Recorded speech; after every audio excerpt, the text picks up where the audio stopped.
Bonjour, nous sommes le samedi 4 mai, c'est le 11e épisode du récap du procès pénal de Donald Trump. C'est sur la chute et c'est tout de suite.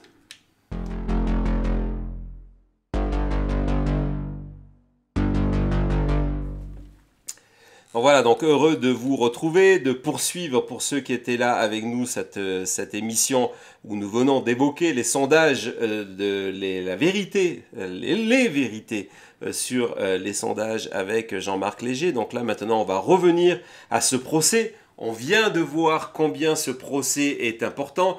Thomas peut vous remontrer les chiffres de Jean-Marc Léger, qu'une condamnation de Donald Trump entraînerait une défaillance de son électorat, qu'en ce moment dans une période d'attente, et que au contraire, si Trump était déclaré non coupable, cela servirait de tremplin à sa campagne.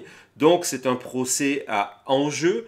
Et c'est pour ça qu'on essaye à la chute de vous le faire vivre le plus précisément possible, en faisant tous les matins cette récap à 8h, le samedi à 20h, et aussi d'être en direct, comme nous l'avons été hier, dans une édition spéciale autour du témoignage de Hope Hicks. On sera encore en direct si Stormy Daniels vient témoigner, si Michael Cohen vient témoigner, et si Karen McDougal vient témoigner, et si Donald Trump vient témoigner, effectivement. Et justement, par rapport à ce témoignage, la journée de vendredi a commencé par une convocation des avocats de Donald Trump par le juge, qui leur a un petit peu tapé sur les doigts, parce que la veille, on va voir la vidéo, la veille, Donald Trump avait déclaré en sortant du tribunal avec l'approbation de son avocat,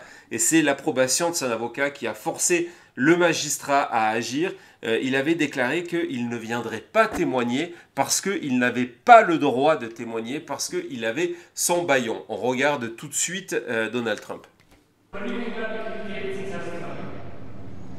Well, I'm not allowed to testify. I'm under a gag order. I guess, right? I can't even testify on that. No, we're going to be appealing the gag order. I'd love to answer that question. It's a very easy question, the easiest question so far. But I'm not allowed to testify because this judge, who's totally conflicted, has me under an unconstitutional gag order. Nobody's ever... Donc voilà, on a Donald Trump qui donc jeudi soir partait du tribunal en expliquant qu'il n'avait pas le droit de témoigner, qu'il adorerait témoigner sous serment, il adorerait témoigner mais il n'a pas le droit par rapport à ce gag order. Il se tourne en direction de son avocat, Todd Blanche, qui est à côté, et lui fait confirmer publiquement qu'il n'a pas le droit de témoigner, que lui il aimerait ça. On a différentes interviews, on vous les a montrées hier, où il a affirmé plusieurs fois qu'il allait venir témoigner, et donc à mesure qu'on se rapproche de cette date, son histoire va varier. Évidemment, ça a toujours été le cas lors de ces procès. Et donc hier matin, l'audience a débuté par ce rappel solennel du magistrat, qui avait été anticipé par la défense de Donald Trump, qui a compris que ça allait poser problème et qu'il fallait plutôt se mettre du côté du juge. Donc le matin, lorsque Trump, c'est rare, lorsque Trump est arrivé, donc le soir, il part en expliquant qu'il n'a pas le droit de témoigner parce qu'il a ce bâillon. Je vous rappelle que le bâillon lui interdit d'attaquer publiquement les témoins, les membres du jury et les familles du juge et du procureur. Et donc le matin, quand il arrive, ils savent ce qui va se passer, ils savent que le juge va leur taper sur les doigts, et donc on a Donald Trump en pleine manœuvre. Attention, ne faites pas ça chez vous, c'est risqué les enfants. En pleine manœuvre de 360, la pirouette Trump, qui donc le lendemain matin change complètement de fusil d'épaule. C'est parti. No, it won't stop me from testifying. The gag order is not to testify. The gag order stops me from talking about people and responding when they say things about me. We have people saying things about me and I'm not allowed to respond. So this judge has taken away my constitutional right.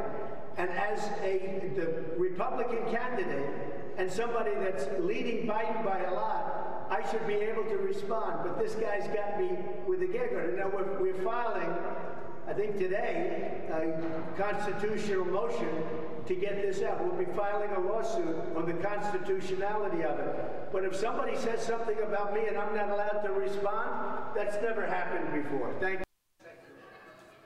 Dans ce mouvement à 180 degrés, merci Thomas, et pas 360, Trump il nous offre même une leçon de droit en expliquant qu'il a le droit de témoigner parce que effectivement le témoignage est un droit constitutionnel, il n'est pas obligé de venir témoigner, mais il a ce droit, et lorsque l'on est dans un tribunal sous serment et que l'on témoigne, on peut parler de ce qu'on veut, le bâillon est quelque chose de prévu pour l'extérieur. Et donc, le juge lui a rappelé cet élément clé en disant il faut éclaircir ce qui a été dit hier parce que c'est faux.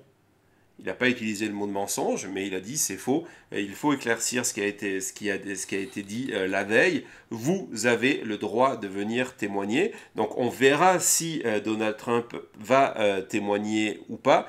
C'est très risqué pour lui de venir témoigner. D'un autre côté, en fin de procès, lorsque sa défense estimera qu'il n'y a plus rien à perdre peut-être, parce que justement, l'accumulation des témoignages, l'accumulation des preuves, l'accumulation des documents, l'accumulation des experts, peut-être que la campagne dira de toute façon que Trump témoigne ou pas, on a perdu.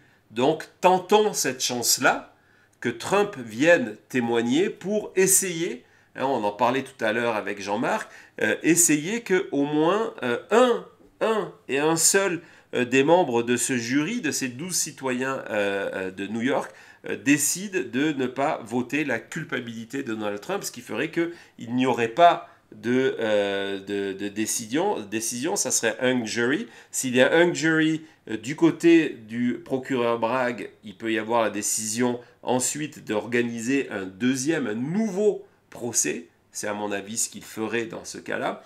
Et surtout, du côté de Trump, ça serait vendu comme une victoire électorale extrêmement importante. Donc, du côté des témoins de la défense de Donald Trump, il y a un ancien élu républicain qui faisait partie de la commission électorale en 2016 et Donald Trump, c'est tout. Donc on verra s'il va venir témoigner. Mais donc voilà, hier, donc vendredi, ça a commencé par ce revirement à 180 degrés, ça a commencé par cette précision importante du magistrat. Et puis on va aussi parler du soutien à Donald Trump, vous savez, ce soutien extérieur. Et on s'est rendu compte qu'il y a une nouvelle star qui est en train d'être créée, qui est qui est donc cette seule, qui aujourd'hui est devenue une star des médias parce que le jeudi, entre autres, lorsque Trump est arrivé, c'était la seule personne qui était là pour apporter son soutien à Donald Trump. Donc on va voir, il y a le New York Times qui a fait un article sur elle, Lily Cui. Donc voilà, donc Thomas vous met le nom, et puis elle a même eu le droit à son interview exclusive dans le Mirror, la version américaine. Vous voyez, donc c'est exclusive, l'interview du dernier soldat pour Donald Trump. Nous avons parlé avec le seul supporter de Trump qui reste à l'extérieur en train de manifester. Et donc c'est vrai qu'en début de journée, elle est souvent la seule. Et en fait, il y a plus de personnes qui manifestent. Il n'y en a pas beaucoup non plus, hein, soyons clairs. Il y a plus de personnes qui manifestent contre Trump que de personnes qui la soutiennent. Dans la journée, ça s'arrange. Peut-être on a une autre photo sur les lieux. Donc voilà, donc ça, ce sont des manifestants. Vous voyez, on est vraiment dans un tout petit nombre. Ce sont des manifestants anti-Trump qui viennent apporter leur soutien à Bragg, et ils étaient là le matin pour accueillir Hope X. le soutien de Trump, c'est à l'intérieur, mais c'est aussi à l'intérieur. C'est à l'extérieur, excusez-moi, mais c'est aussi à l'intérieur. On a vu une journée et une journée simplement. On est à la 11e audience. On a vu Eric Trump être là une journée. Il y a la rumeur. Il y a la rumeur. Pour l'instant, c'est qu'une rumeur, mais je vous la partage que Ivanka viendrait la semaine prochaine, peut-être pour la journée de Michael Cohen. Il y a cette rumeur que Ivanka voudrait revenir et être réintégrée à la campagne Trump. On verra si c'est vrai ou pas. Évidemment, on va suivre ça de près. Et donc, aujourd'hui, le soutien, audience après audience, souvent on me demande, mais qui sont les personnes qui sont derrière Donald Trump? Donc, je vais vous montrer l'assistante, Margot Martin, qui vient tous les jours, et c'est elle qui est en charge depuis le début de ce procès, soutenir Donald Trump. Avant de parler d'elle et avant de voir d'autres photos, la personne qui est à côté, c'est aussi pour ça que j'ai choisi cette photo, c'est extrêmement intéressant parce que c'est Boris Epshteyn. Le nom, vous le connaissez forcément si vous suivez la chute. Boris Epshteyn, c'est lui qui est en ce moment inculpé en Arizona pour avoir participé à l'organisation de la tentative de vol du résultat électoral. Les faux grands électeurs, les faux certificats de victoire, c'est Boris Epshteyn, et donc qui est inculpé. Être inculpé, ça ne l'empêche pas d'être au procès, donc il est toujours là. Mais je voudrais juste faire une petite parenthèse. Et encore une fois, je ne veux juger personne ici sur leur apparence physique, etc., etc., mais juste pour vous montrer une similarité sur la manière dont Trump choisit ses assistants. Donc là, c'est son assistante actuelle. On va aller à la photo suivante. Alina Habba, on voit le même style de catégorie. On va voir justement OpX, on est pareil. Et tout ça, évidemment, derrière, on retrouve qui dans cette image? C'est Melania. Donc, on a Melania sous forme d'assistante qui, finalement, ressemble à Melania. Donc, on dit depuis tous les jours que Melania n'est toujours pas au procès, ce qui est vrai. Mais en tout cas, il y a des personnes qui ressemblent à Melania qui sont au procès. C'est l'entourage de Donald Trump. Et c'est aussi, peut-être, les raisons de certains de ces échecs. On a vu les échecs à New York dans l'affaire de fraude ou dans l'affaire E. Jean Carroll où il était représenté par Alina Habba. Et lorsqu'on parle de OpX qui était là de manière assez longue hier pendant plusieurs heures, qui est venu à la barre pour témoigner, c'est quelqu'un, rappelons-le, qui s'est retrouvé à 25 ans en termes de directrice de la campagne électorale de Donald Trump. Elle a raconté hier à la barre que en 2015 jusqu'à une partie de 2016, la communication de la campagne de Donald Trump, c'était Donald Trump et OpX, et puis c'est tout. Et l'anecdote a toujours fait sourire que lorsque la campagne devait partir au moment des primaires, aller faire campagne dans l'Idaho, ou l'Iowa, je ne me rappelle plus, mais un des premiers États où la campagne devait aller faire les primaires, OpX avait été obligé de prendre son téléphone et de demander à des journalistes: il faut s'habiller comment? C'est quoi le genre de météo? À quoi ressemble une campagne? Donc ce sont des gens qui ont été choisis par Trump sans vraiment d'expérience, mais qui en tout cas, excusez-moi le micro, qui en tout cas ont toujours le même côté physique. Donc voilà.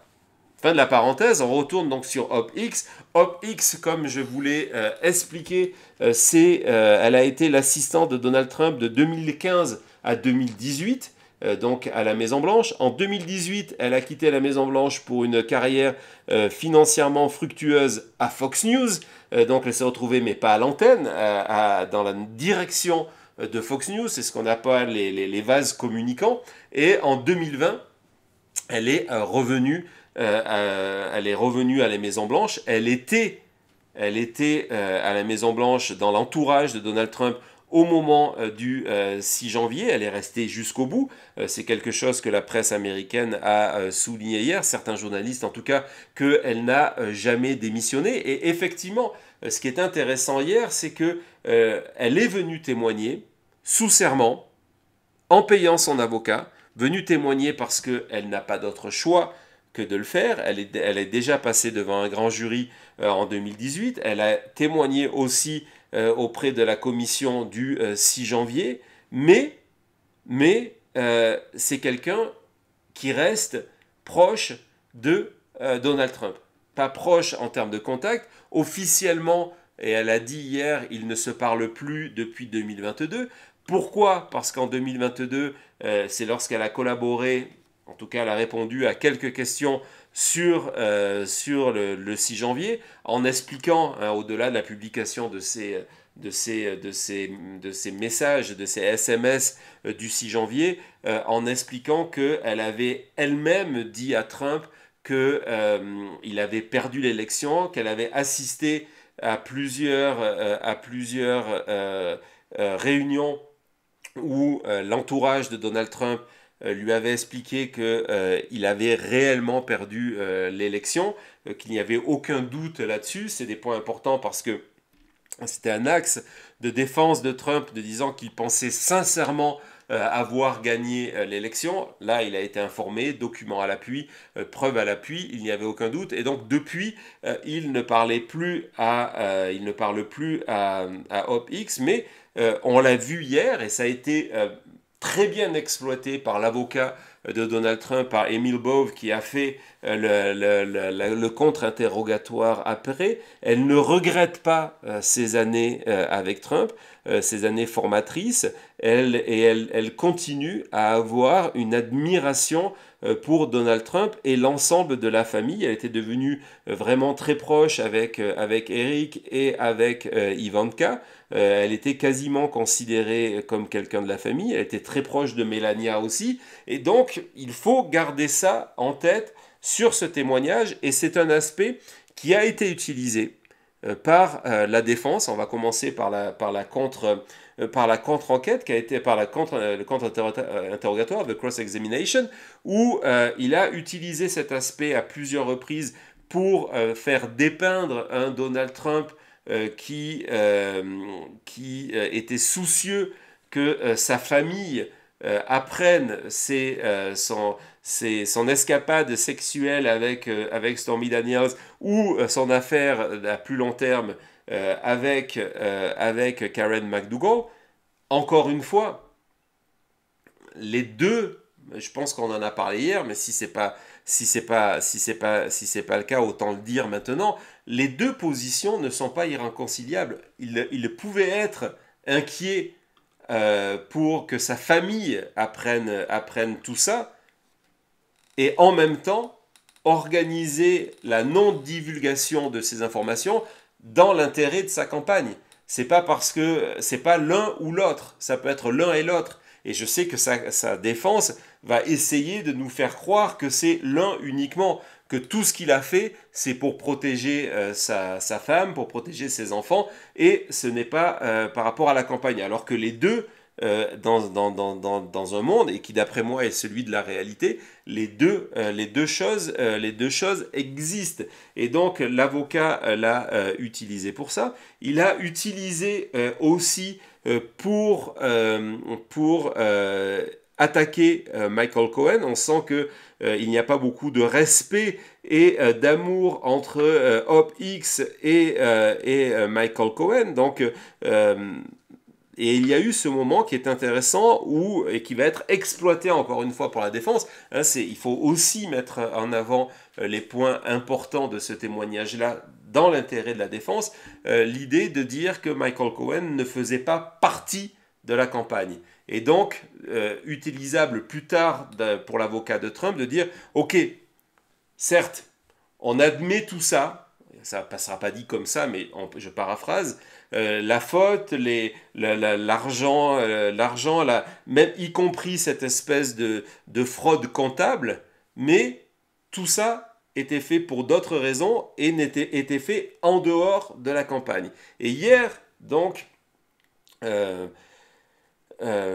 OpX est allé dans ce sens-là en disant Michael Cohen ne faisait pas partie de la campagne. Donc ça va être un point important que l'équipe du procureur, à mon avis, a anticipé et a la possibilité de répondre le contraire grâce à des documents, grâce à des emails, grâce aux multiples, dans les premières années les premiers mois de la présidence Trump, les multiples meetings entre Cohen et Trump à la Maison-Blanche, et puis les témoignages. Il y a plusieurs autres témoignages de personnes qui étaient soit à la Trump Org, soit au sein de la campagne au début, qui sont en mesure de témoigner. Et hier, pendant qu'on était tous focalisés sur ce procès, il y a autre chose qui s'est passé à New York qui peut d'un coup être connecté à tout ça. En ce moment, il y a une plainte qui est en train d'être préjugée, donc où il y a les dépositions, qui a été déposée par une personnalité, une femme qui s'appelle A.G. Delgado. Et A.G. Delgado, c'est quelqu'un qui a participé à la campagne de 2016 et qui a accusé la campagne de l'avoir renvoyée par rapport au fait qu'elle était d'origine hispanique et sous forme de harcèlement aussi parce que c'était une femme. C'est un dossier plus complexe, j'essaye de vous le résumer là.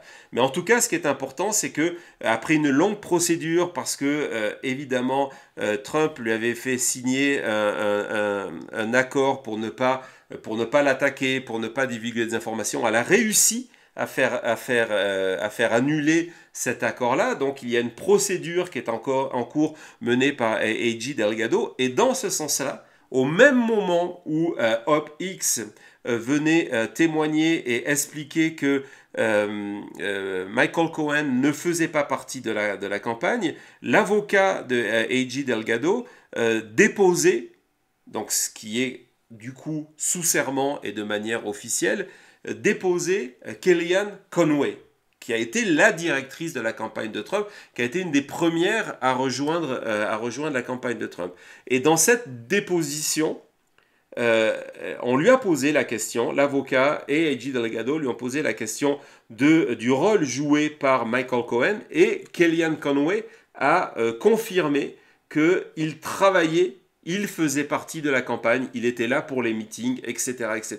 Donc ce n'est pas impossible que la semaine prochaine, si le juge l'accepte, non seulement A.G. Delgado ou l'avocat soit intégré dans ce procès-là, ou en tout cas que le transcript de la déposition de Kellyanne Conway soit utilisé pour prouver que Michael Cohen faisait partie de la campagne. C'est un point important et il y aura une réponse de l'équipe du procureur, c'est certain. Donc ça c'était les points favorables pour la défense, mais globalement, la déposition hier, le témoignage de OpX a été un moment favorable au procureur. Je vous en parle tout de suite après ça.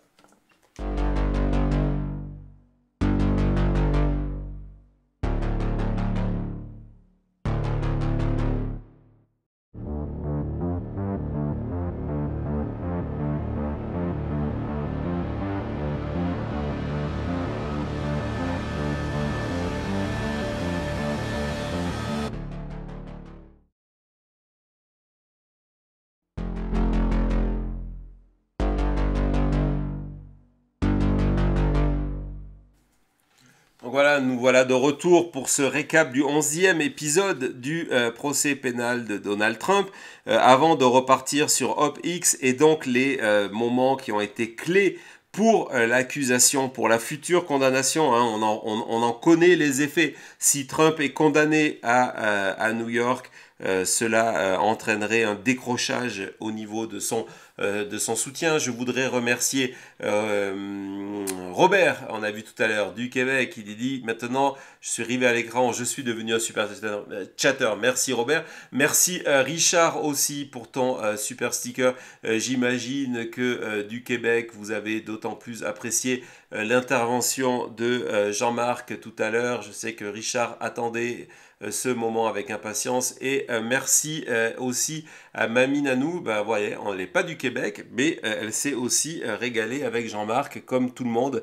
Hein, si vous n'avez pas vu cette première partie d'émission, notre interview de Jean-Marc Léger sur les vérités des sondages et la vérité des sondages, allez la voir. Attendez que ça termine, mais allez la voir. Donc on retourne du côté de OPX qui a témoigné. Et hier, ce qui est intéressant, c'est que ces témoignages s'accompagnent toujours de documents. Donc on a vu énormément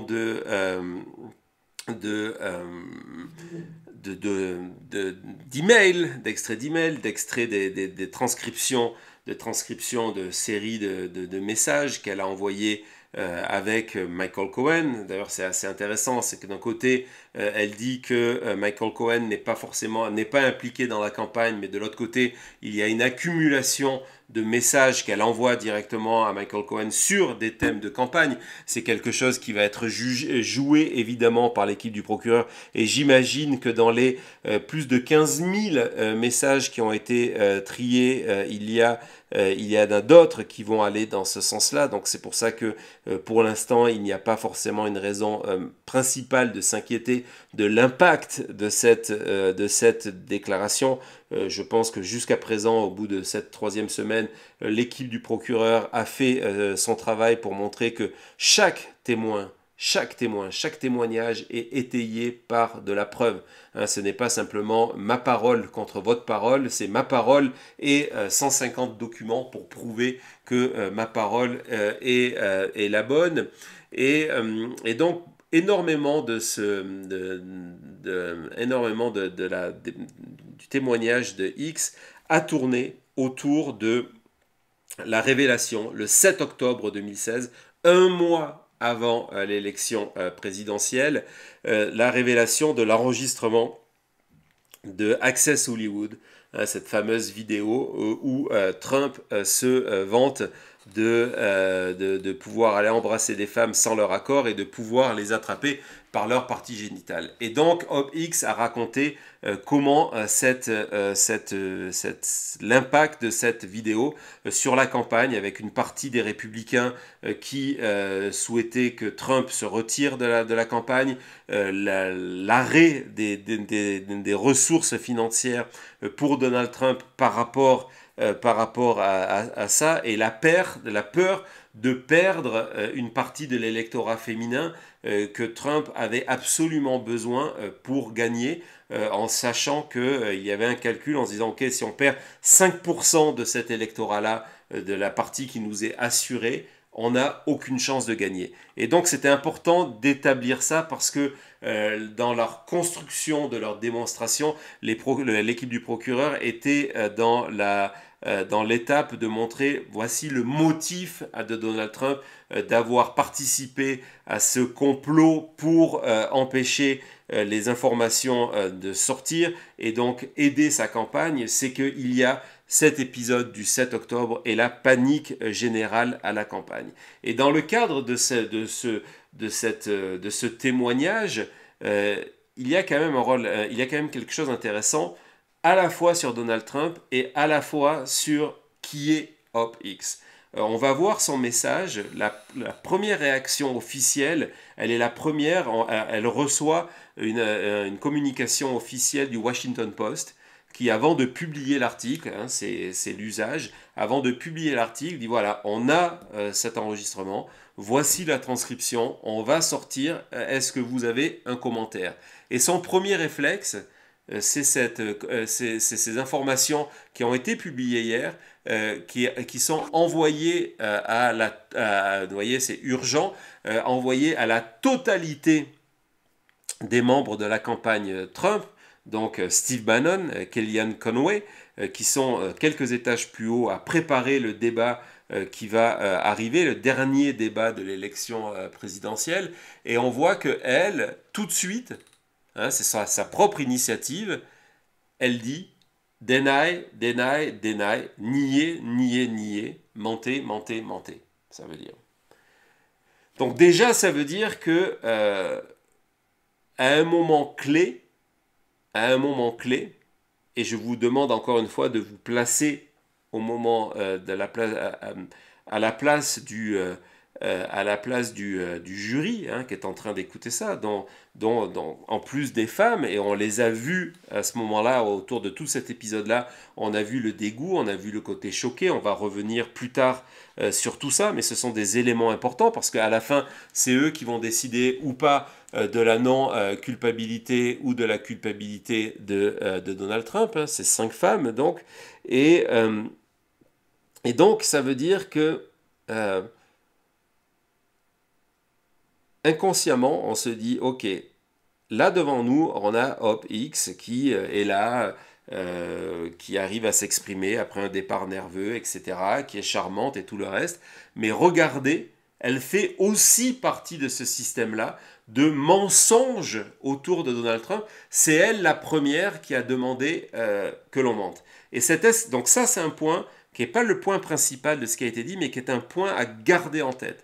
L'autre point qui est à garder en tête, c'est que de manière involontaire, en racontant ce qui s'est passé, et évidemment, c'est une question qui a été posée volontairement par l'équipe des procureurs, parce qu'ils savaient, par anticipation, ils avaient préparé ça, ils savaient quelle serait la réponse de Hope X et ce que cela créait. Hope X, sous serment, a démontré que Donald Trump était un menteur. Elle raconte que, donc, une fois qu'il y a cette information, qu'elle a le transcript, elle monte au 23e ou 26e étage, je ne me rappelle plus, où ce débat se prépare, et pour prévenir qu'il y a cette bombe qui va sortir, et avoir l'avis de tout le monde. Donald Trump est là. Elle lui lit le transcript, elle lui fait lire la fin du transcript parce que je pense qu'à haute voix, elle n'ose pas prononcer la fameuse phrase de grab by, donc l'attraper par l'appareil génital. Et donc là, elle raconte la première réaction de Donald Trump. La première réaction de Donald Trump, c'est, on a le transcript d'hier, pour vous montrer, c'est vraiment ce qui s'est dit. Donc, elle raconte tout ça et la question c'est et qu'est-ce qu'il a dit? Est-ce qu'il a dit quelque chose? C'est quoi sa première réaction lorsque on le confronte à la transcription de l'enregistrement? Et la première réaction de Donald Trump, c'est de dire que cela ne ressemble pas à quelque chose qu'il aurait pu dire. En gros, il dit à sa campagne que c'est faux. Donc vous êtes membre du jury, encore une fois, et vous savez que c'est vrai. Vous savez que c'est vrai parce que la cassette, l'enregistrement vidéo est sorti, parce que le procureur, en même temps que tout cela se joue, vous a mis la transcription mot pour mot de ce que Trump dit lors de cette séquence. Donc on voit en ce moment-là, Thomas vous montre cette séquence-là. Et donc, vous savez que à ce moment-là, Trump ment. Et donc, en racontant son souvenir sous serment, elle vient d'établir que Trump ment. Et si Trump ment lorsque il remet même en question ses propres mots en expliquant que ça n'a pas l'air d'être les siens, alors qu'ils le sont, Trump peut mentir sur tout le reste. Et c'est quelque chose qui va être utilisé, je vous le garantis, par le procureur pour établir la culpabilité de Donald Trump, qu'on ne peut pas lui faire confiance lorsqu'il dit « ce n'est pas vrai ». Quelqu'un qui ment sur ses propres mots lorsqu'il est confronté à une transcription officielle en disant « ce n'est pas vrai », il ne le dit pas comme ça, je paraphrase encore une fois, c'est quelqu'un qui ment, et donc à partir de là, sa parole n'a plus de sens. Ce sont les petites choses qui ne font pas forcément la une, mais les petits détails d'un témoignage, comme elle a parlé assez longuement, du moins 4-5 questions du rôle joué par le garde du corps de Donald Trump. Est-ce que ça veut dire que le garde du corps va venir témoigner dans les jours qui arrivent? C'est possible, on ne connaît pas l'ordre des prochains témoins. Donc ça a été un aspect qui a été extrêmement important. Et puis, ce qui va vraiment venir poser des problèmes à Donald Trump, ce sont 2 épisodes, un autour de David Pecker et l'autre autour de Michael Cohen. Je vous raconte ça tout de suite après une petite pause. À tout de suite.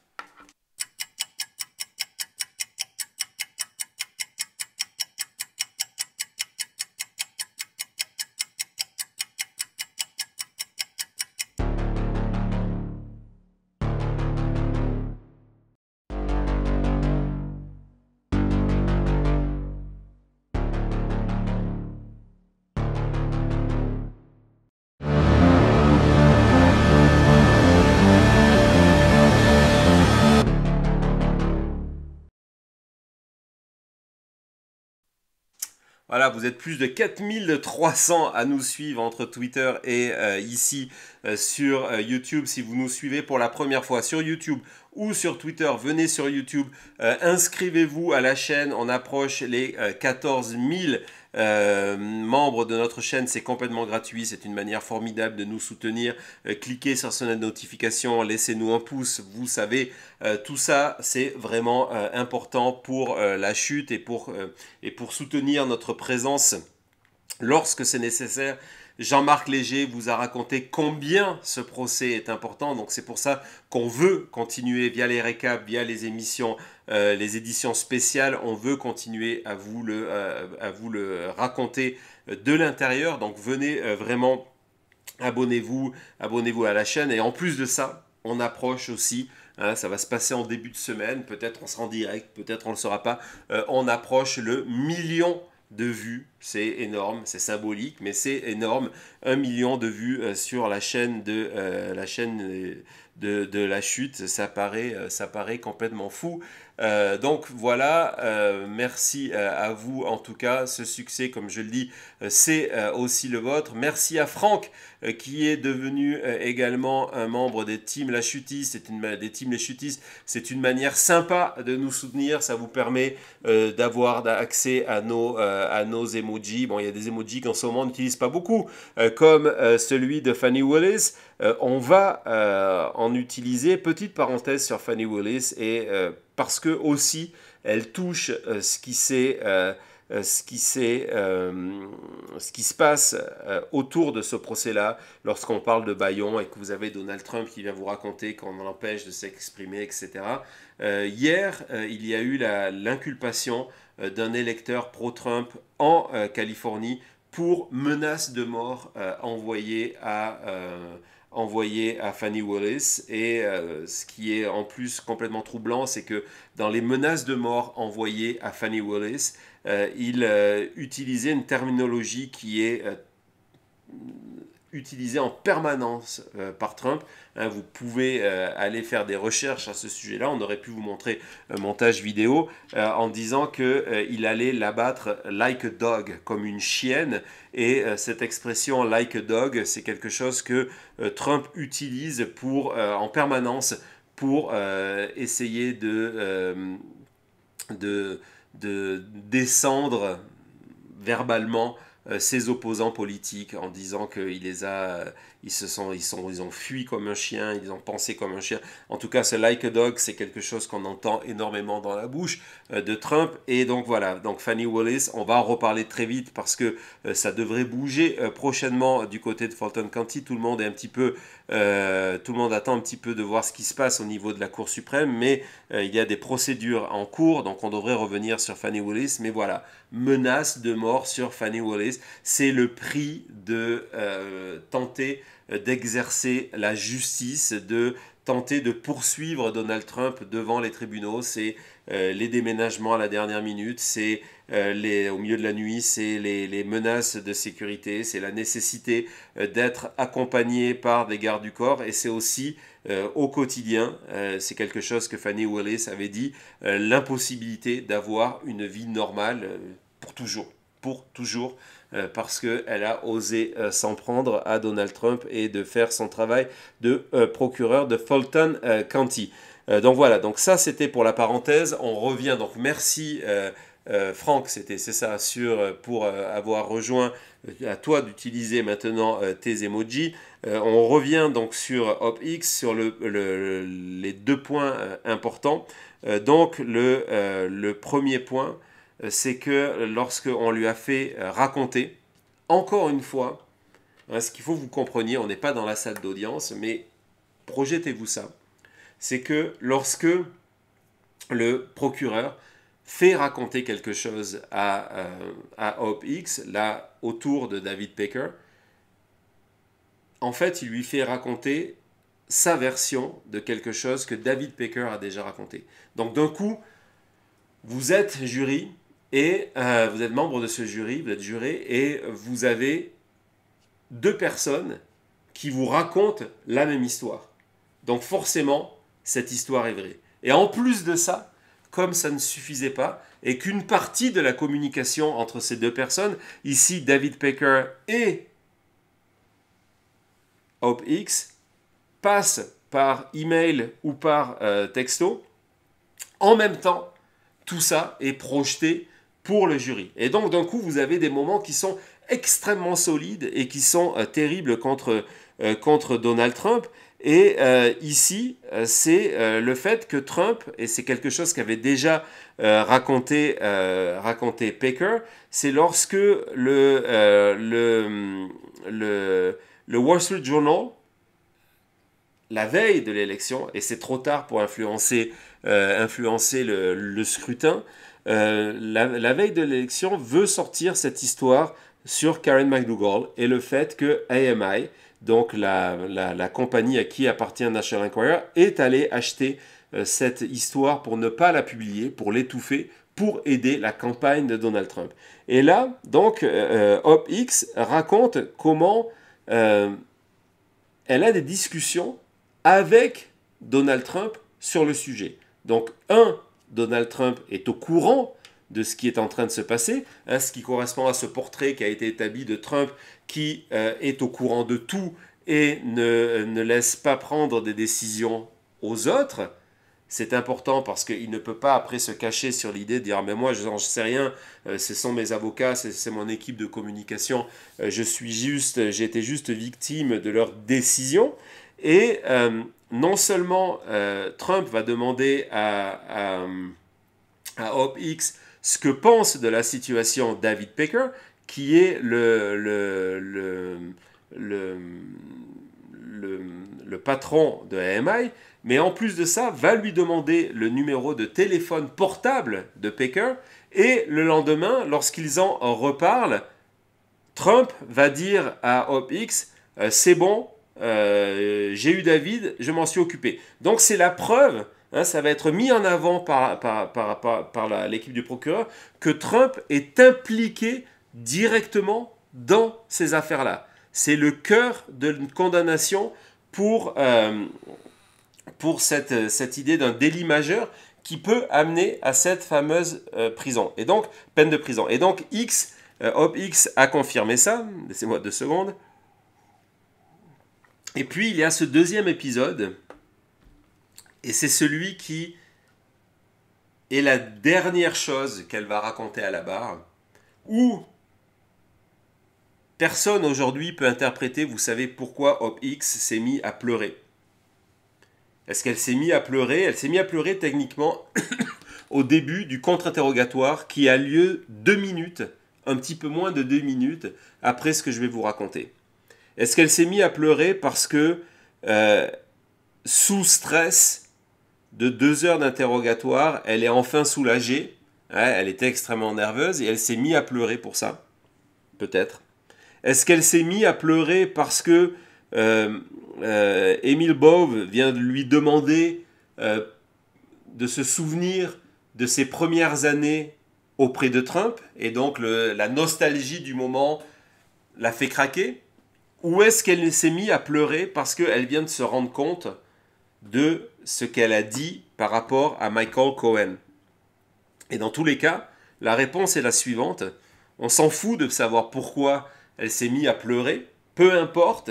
La réalité, ce qui va rester, c'est ce qu'elle a dit sur Michael Cohen et Donald Trump. Et donc, Elle raconte en 2018, elle est à la Maison Blanche à ce moment-là, elle est en contact permanent avec Donald Trump, elle s'occupe de sa communication, elle lui parle tous les jours, elle a un accès direct au bureau ovale,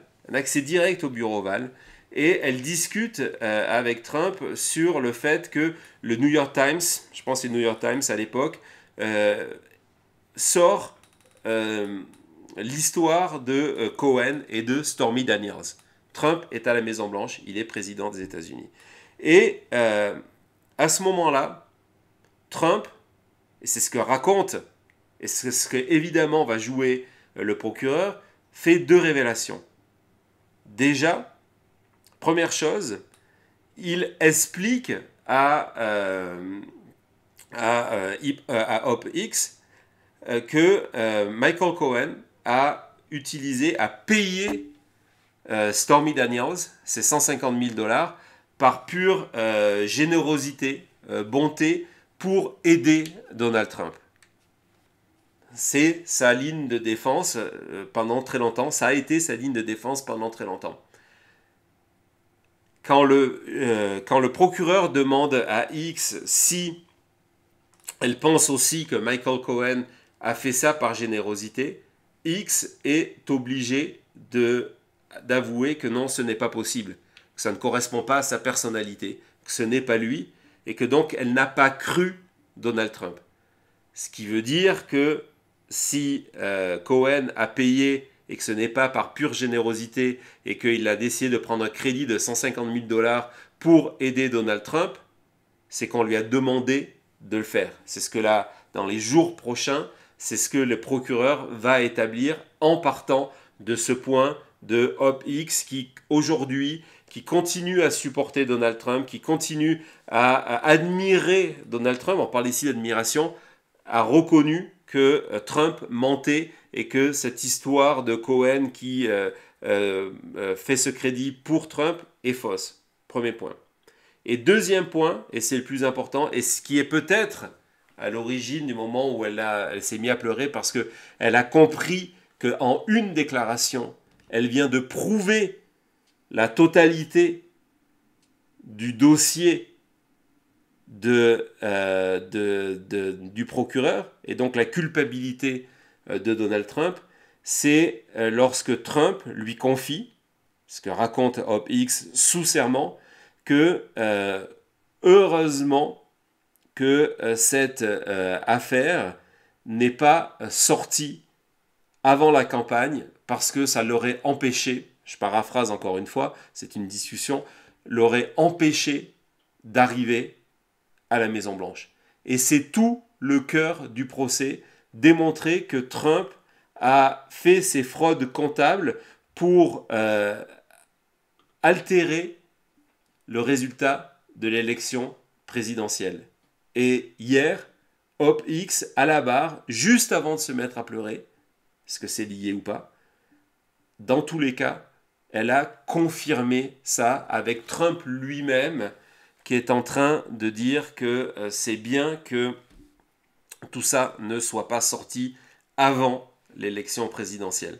Donc ça va être des thèmes extrêmement intéressants. Donc voilà ce qu'on vous pouvez dire sur OpX, sur ce témoignage, comment il va être utilisé par les deux parties. Je pense que globalement, même s'il y a eu des moments positifs pour la défense de Donald Trump, c'est un moment favorable pour l'équipe du procureur. L'équipe du procureur savait que ça allait se passer comme ça. Il savait bien qu'après, l'équipe de Trump allait utiliser lors du contre-interrogatoire, mais ils sont arrivés à leur but, prouver que Donald Trump mentait, prouver que Donald Trump était au courant, il y a eu un rôle actif, entre autres en appelant David Pecker, et prouver que son excuse de Michael Cohen solidaire avec Trump est un mensonge et qu'il savait que cela avait un effet sur le résultat électoral. Et donc hier, ces points majeurs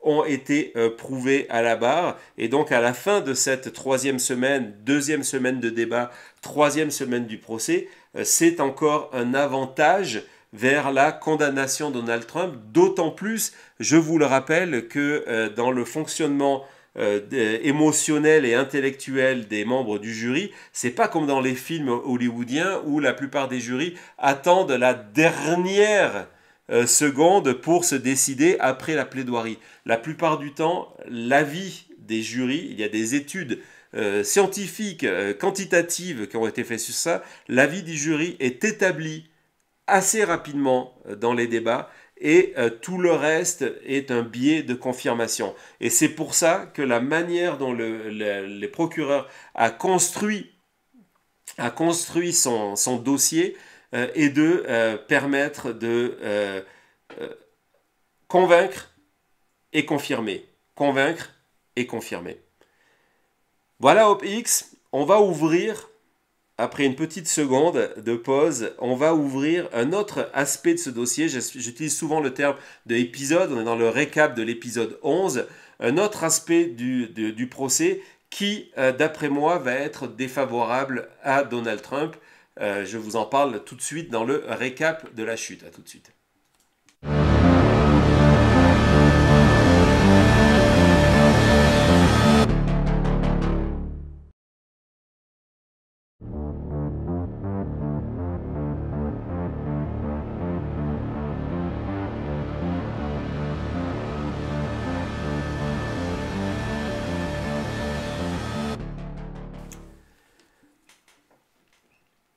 Je vous ai déjà parlé on en parlait tout à l'heure, de l'impact de certains moments du procès sur les réactions des membres du jury qui sont des êtres humains.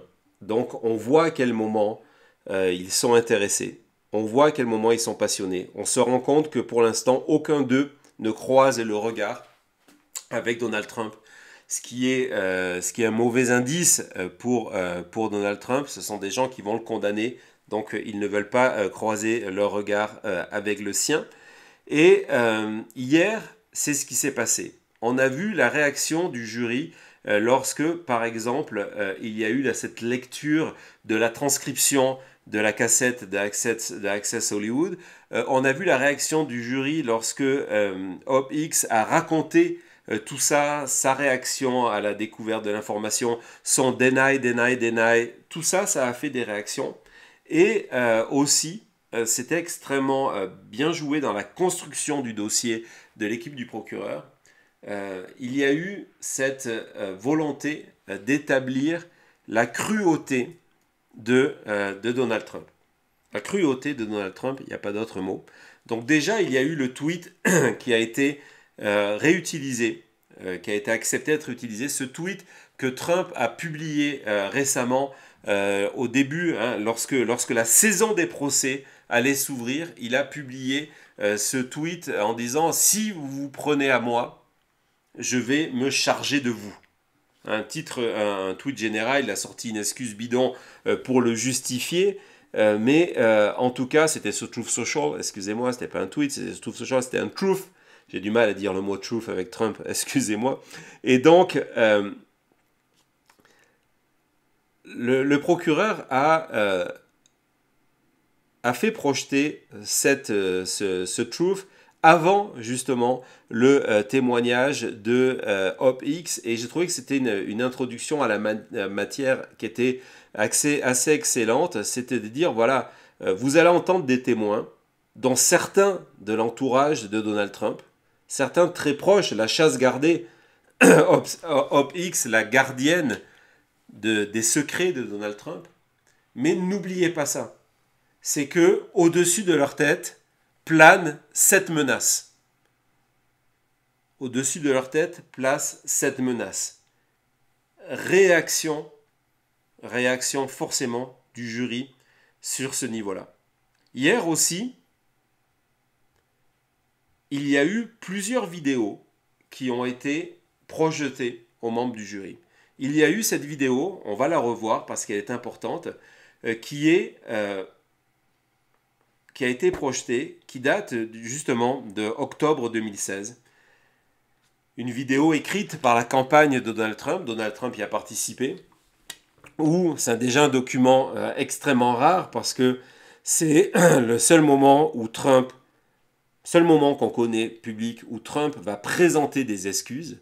c'est quelque chose qu'il ne fait pas, qu'il ne fait plus, parce que ça va dans le sens contraire de son personnage. Au contraire, il y a eu une escalade, il est devenu l'homme fort, et l'homme fort ne s'excuse pas. En 2016, lorsqu'il pense que la cassette, que la révélation de Access Hollywood va lui faire perdre, il s'excuse. Donc on va regarder cette vidéo, et puis après en contraste, on va regarder une autre vidéo, où on va les regarder alignés, une autre vidéo où il parle de Stormy Daniels, une fois qu'il est élu, et vous allez voir un changement majeur chez Donald Trump. On écoute ça tout de suite. I've never said I'm a perfect person, nor pretended to be someone that I'm not. I've said and done things I regret, and the words released today on this more than a decade-old video are one of them. Anyone who knows me knows these words don't reflect who I am. I said it, I was wrong, and I apologize. I've traveled the country talking about change for America, but my travels have also changed me.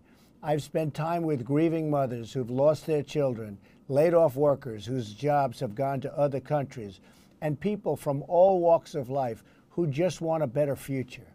I have gotten to know the great people of our country, and I've been humbled by the faith they've placed in me.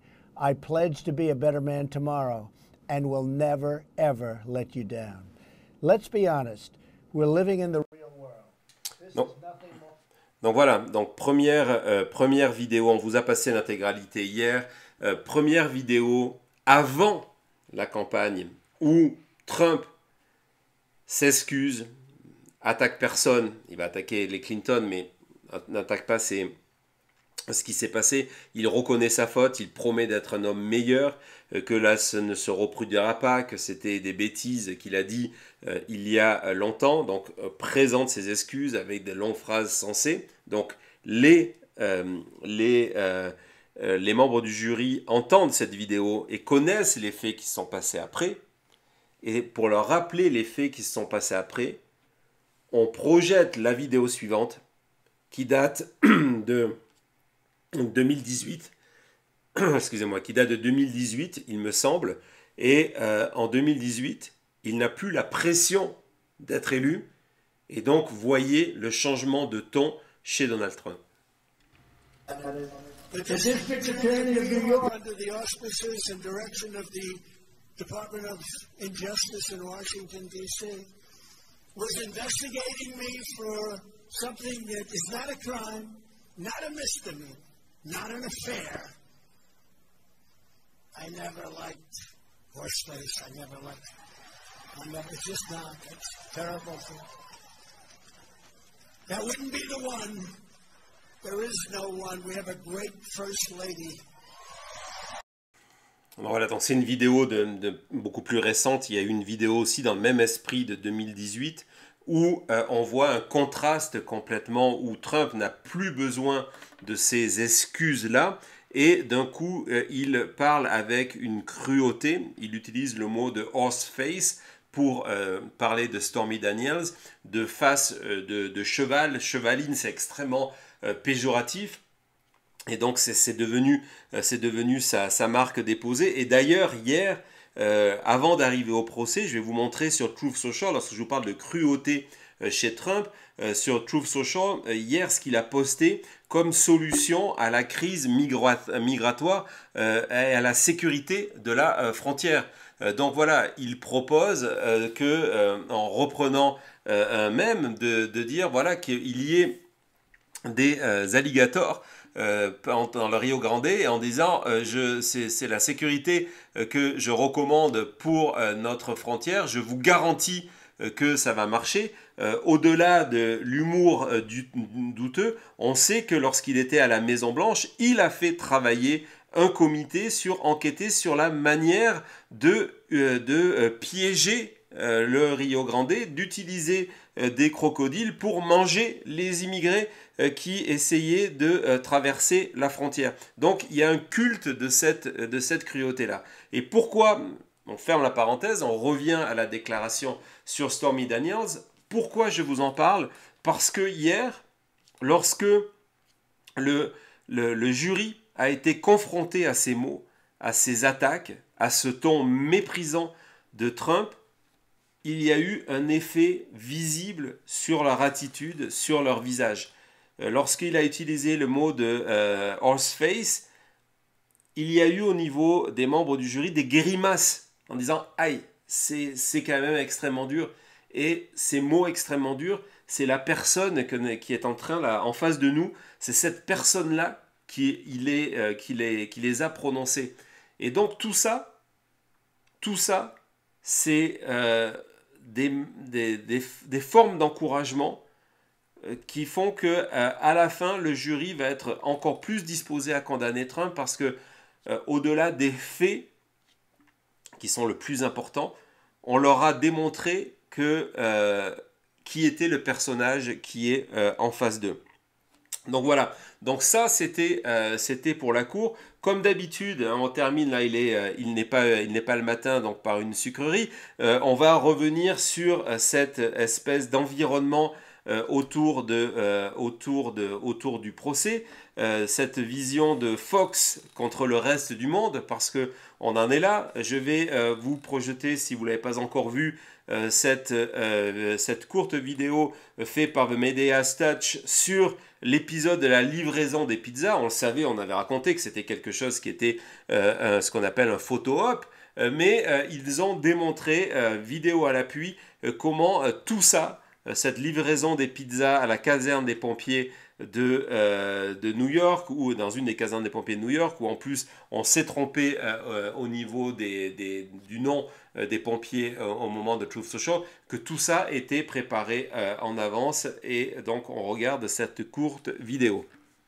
Yesterday, Donald Trump staged another scam pretending to deliver pizzas to firefighters in New York. It turns out he actually re-delivered already delivered pizzas to the fire department. So you see at 5:34 p.m., 2 pizzas arrive. At 5:41 p.m., you see 6 more pizzas arrive. At 5:54 p.m., you see a staffer set aside 2 pizzas.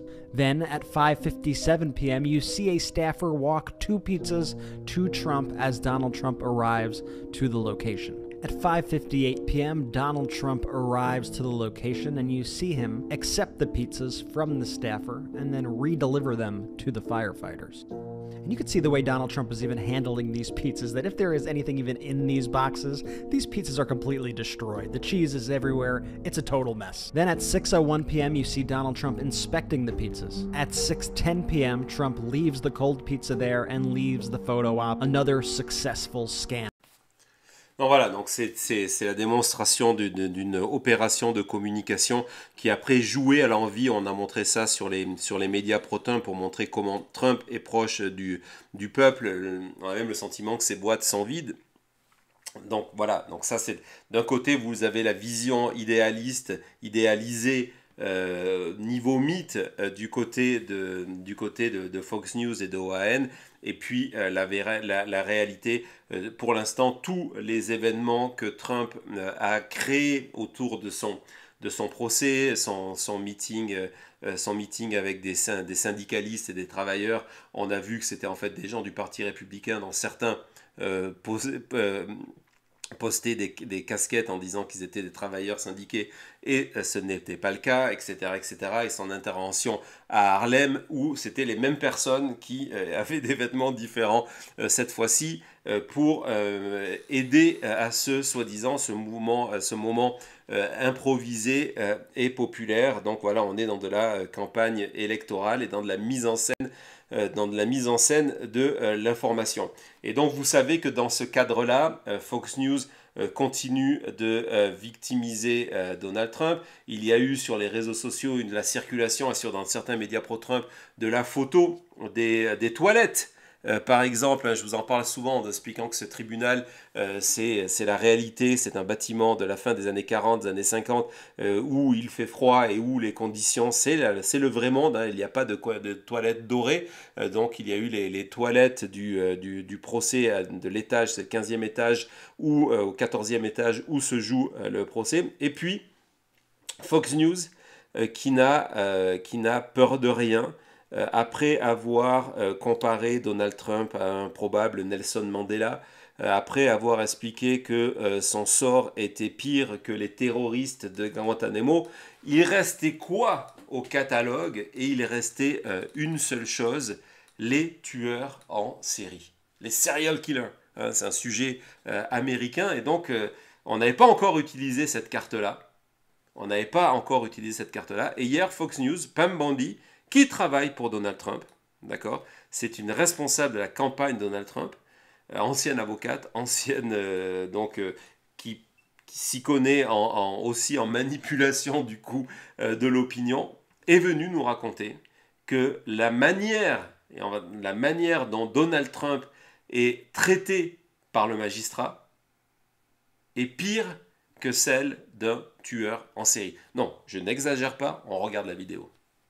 Serial killers in murder trials are afforded more rights than they are giving Donald Trump in this trial. And I firmly believe Judge Juan Merchan will be reprimanded by the JQC. Not only reprimanded, I think he should be removed because of his actions in this case. It's that bad, the rulings that he's making and the things that he's doing to silence Donald Trump. You know, donc l'ironie de la chose, donc elle explique que Merchant est terrible et qu'elle pense qu'il faut qu'il soit viré par rapport à ses décisions qui sont pires, les décisions qu'il décide sur Trump, pires que celles qui sont données dans la suppression des droits d'un tueur en série, hein, donc de la victimisation continue. C'est d'autant plus ironique que hier, lorsque le procès s'est terminé, lorsque le jury a quitté, c'est le moment où finalement c'est le moment où les avocats et le juge règlent des points d'audience. Et l'équipe du procureur, dans le cas où Donald Trump va témoigner, souhaitait parler du fait que Trump vient d'être condamné de ces fameuses 9 amendes de $1000, ces $9000, pour non-respect du bâillon. Et donc, ils veulent intégrer ça dans leur interrogatoire parce que du coup, ça attaque la crédibilité de Donald Trump et ça permet d'informer le jury de ce qui s'est passé. Les avocats de Trump ne le veulent surtout pas parce que c'est quelque chose de très négatif pour Donald Trump. Et donc, la décision appartenait au juge. Et donc, ce juge qui prend des décisions pires pour Trump que s'il était un tueur en série, a décidé de laisser aller Donald Trump tranquillement en disant s'il y a contre-interrogatoire, vous ne pouvez pas mentionner qu'il a été condamné pour transcription de son pour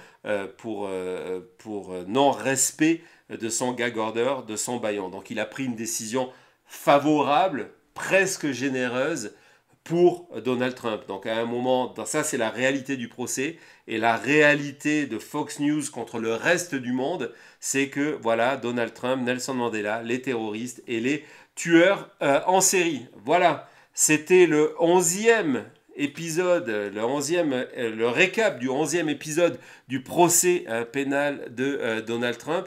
Il n'y en aura pas lundi matin parce que demain c'est enfin dimanche, il n'y aura pas de chute, c'est enfin un repos en famille, et il y en aura mardi matin.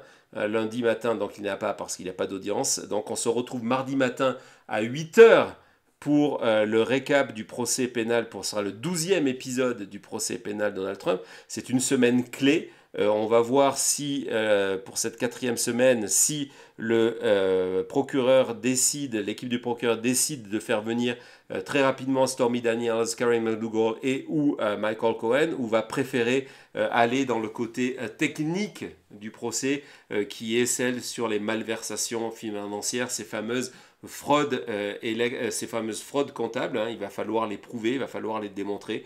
Ce n'est pas forcément les parties les plus intéressantes à suivre, mais elles sont essentielles à une future condamnation de Donald Trump. Dans tous les cas, le procès avance bien, et cette idée de se dire que d'ici un mois, le procès sera terminé est une réalité aujourd'hui. Donc voilà, donc je voudrais encore vous remercier, vous avez été très nombreux, vous êtes de plus en plus nombreux à chaque émission. Vous rappelez de vous abonner à la chaîne, sur YouTube. On approche vraiment les 14 000, les 14 000 abonnés, c'est vraiment formidable. On approche le million de vues, c'est formidable. Donc abonnez-vous, cliquez sur la notification parce que c'est impossible à l'heure actuelle de vous dire à quoi va ressembler notre semaine prochaine. Nous sommes dépendants de ce qui se passe au procès. La certitude, c'est que la chute va continuer à vous faire vivre ce procès comme aucun autre média français. On a eu plutôt en première partie d'émission Jean-Marc Léger qui vous a démontré l'importance de ce procès-là sur l'élection présidentielle. Il vous a dit c'est l'événement le plus majeur de cette campagne électorale. Donc on va continuer à vous faire vivre ça.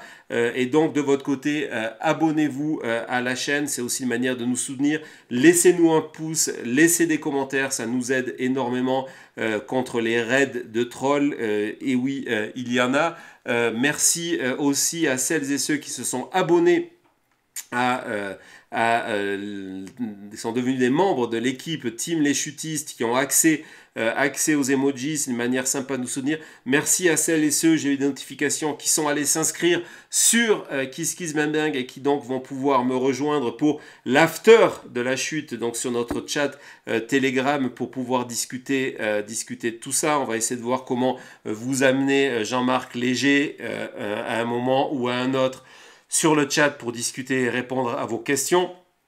Merci aussi encore évidemment à lui, qui en plus en direct nous a dit qu'il sera notre envoyé spécial au moment de la convention républicaine et au moment de la convention démocrate. C'est formidable, on est extrêmement heureux de tout ça. Et merci enfin, Cody va venir, merci enfin à celles et ceux qui ont décidé de nous soutenir financièrement.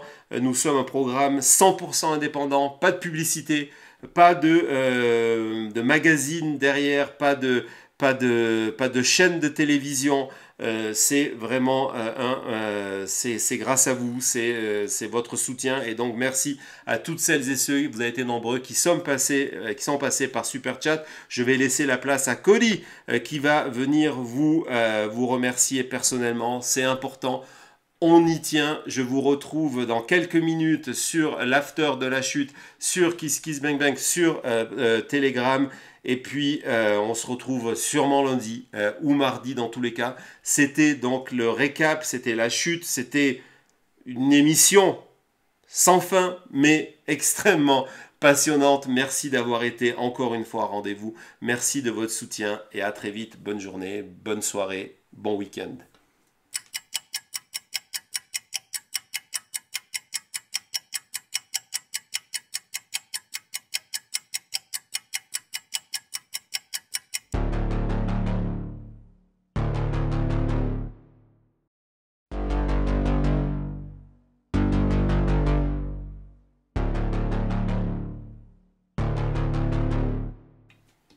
Bonjour et bonsoir les chutistes. Avant de vous remercier et tout ça, encore un énorme merci à monsieur Jean-Marc Léger d'être passé, non seulement pour son temps et aussi pour ses expertises et d'avoir répondu aux questions en direct et tout ça. Donc vraiment, je sais que dans le chat, on l'a tous remercié, mais donc remercie encore une fois à lui et à vous.